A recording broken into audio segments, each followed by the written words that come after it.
Breaking Gulf News. Baghdad, Iraq's prime minister says Baghdad needs to share intelligence with other countries, including Russia, Syria, and Iran, in order to defeat Daesh. In a televised speech aired on Monday before his departure to attend the UN General Assembly, Haider Al Abadi said Iraq welcomed Russia's recent interest in battling Daesh, and responded by establishing an intelligence cell that also includes Iran and Syria. Iraq's decision to strengthen ties with Syrian President Bashar al-Assad and his two main allies complicates U.S. efforts to combat Daesh without strengthening regional foes who are also battling the extremists.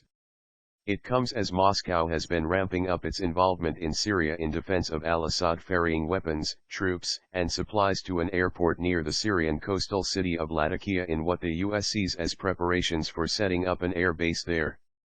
In a televised speech before his departure to attend the UN General Assembly, Al-Abadi said Iraq welcomed Russia's recent interest in battling Daesh. During the past 3 months, there has been an interest by Russia to fight Daesh, as many terrorists who are fighting with it are Russian who would return to Russia to carry out terrorist acts, Al-Abadi said. At the same time, we welcomed that interest by establishing an intelligence cell in which Syria and Iraq participate. He said that his country will continue to work closely with the US-led coalition that has been bombing Daesh in Syria and Iraq, saying Iraq needs all the world's intelligence efforts in order to fight, to besiege, and to terminate Daesh. Iraq has long had close ties with neighboring Iran and has coordinated with Tehran in fighting Daesh, which controls about a third of Iraq and Syria in a self-declared caliphate.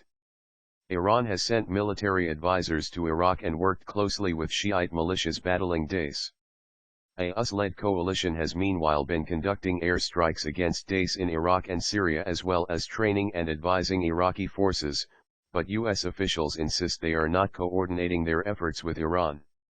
The US also refuses to cooperate with Syrian President Bashar al-Assad, who Washington has insisted should step down. Russia and Iran have provided crucial support to al-Assad since Syria's uprising began in 2011. Hours after announcing the agreement on Sunday, the Baghdad-based spokesman for the US-led campaign against Daesh, Colonel Steve Warren, said the US recognizes Iraq's interest in sharing information on Daesh with other governments, but added that, "We do not support the presence of Syrian government officials who are part of a regime that has brutalized its own citizens."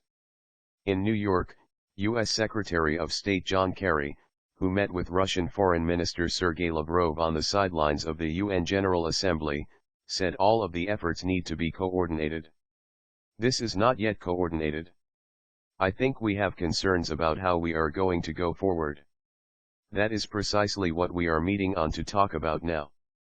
Our presidents will be meeting tomorrow," he told reporters, referring to scheduled talks between U.S. President Barack Obama and Russian President Vladimir Putin.